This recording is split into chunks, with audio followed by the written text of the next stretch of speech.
దానికి ఒక అడ్వైస్ చెప్పండి. అంతర్జాతీయ మహిళా దినోత్సవం సందర్భంగా రాజా మార్కెట్ యార్డులో వేడుకలు ఘనంగా నిర్వహించారు. మాజీ మంత్రి టీడీపీ రాజం ఎమ్మెల్యే కోండ్రు మురళీ మోహన్ సూచనల మేరకు ఈ కార్యక్రమం జరిగింది. ఈ కార్యక్రమానికి ముఖ్య అతిథి చీపురుపల్లి రెవెన్యూ డివిజనల్ అధికారి సుధారాణి హాజరయ్యారు. మహిళా ప్రజాప్రతినిధులు, మున్సిపల్, మేప్మా, వెలుగు, హెల్త్ సిబ్బంది పాల్గొన్నారు. ఈ సందర్భంగా మాట్లాడుతూ నేటి మహిళలు చైతన్యంతో ముందుకు సాగుతూ వ్యాపారం, ఉద్యోగం, సేవ రంగాల్లో విజయాలు సాధిస్తున్నారని తెలిపారు. సమాజ అభివృద్ధిలో మహిళల పాత్ర ఎంతో గొప్పదని అన్నారు.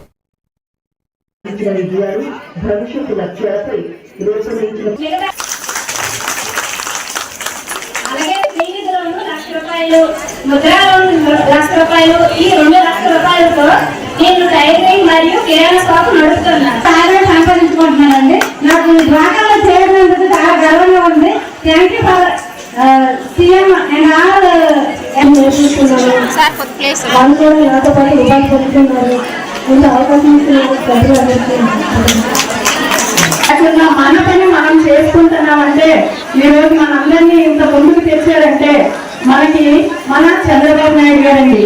ఆ రోజు కూడా మహిళలకి మన హక్కు తెచ్చిందే మన ఎన్టీ రామారావు గారు. మన ఆస్తి హక్కు కూడా కల్పించింది మహిళలకి ఎన్టీ రామారావు గారు. ఏ విధంగా చూసుకున్నా మన తెలుగుదేశం పార్టీ రావడం మూలంగా మనకి ఎన్నో